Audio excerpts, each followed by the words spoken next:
What if you held the keys to help solve a cold case? A young man with a missing aunt did just that when he uploaded his DNA profile to a public ancestry database decades later. Investigator Sarah Goldenberg continues to shed a light on John and Jane Doe cases in our area. She found this relative, hopes his story will inspire other families trying to find their missing loved ones. He was born years after his 18-year-old aunt went missing. My name is Kenny Lowe. I am Tammy's nephew. But he still felt the hole her disappearance left in her family's life.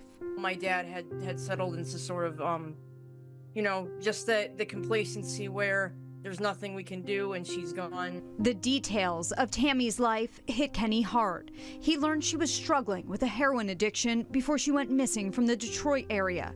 She was planning to move to Florida to get a fresh start with her grandmother. But Tammy's family heard a drug dealer in the city was holding her against her will. And when her mother tried to confront him, they say he threatened their family's lives. When they couldn't find her, they reported her missing to police. So to them, that was even less of a concern because to them, she was just a druggie, and that's what druggies do. And she was still a kind human being, and she deserved to have her life taken seriously. Tammy disappeared in early June 1987.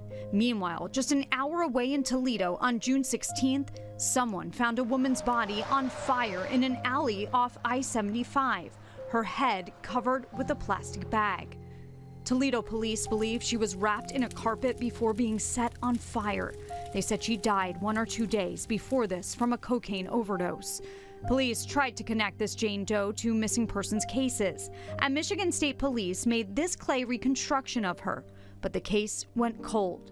Until decades later, when Kenny, 22 years old at the time, took a DNA test. A true crime fan fascinated with solving cases, he was also interested in his family tree. Then it occurred to me that I could use that if my aunt was a Jane Doe, if they had my DNA in the database, they'd be able to link me to her and identify her.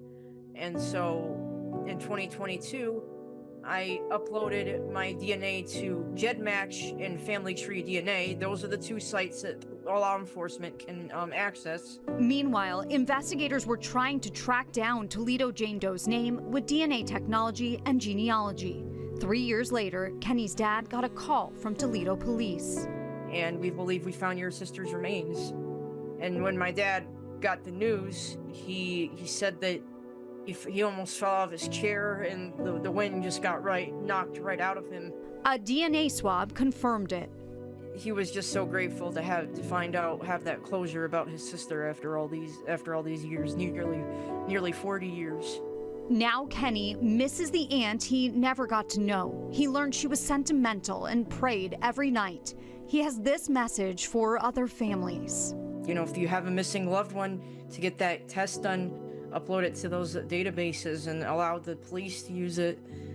There's a chance that your loved one could be found.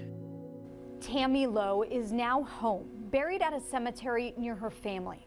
Since her death was ruled a cocaine overdose, Toledo police tell me they do not have an open investigation. But at least now, Tammy's family has some answers about what happened to her so many years later. Sarah Goldenberg, 19 News. And if you have a missing loved one, Project Link can help. You can submit your DNA to the Bureau of Criminal Investigations, and they'll look for matches in police databases to unidentified remains. You can contact 855-BCI-OHIO for more information. And our series, Unidentified, has profiled about 24 John and Jane Doe cases. You can watch those stories right now at cleveland19.com under the 19 Investigates tab.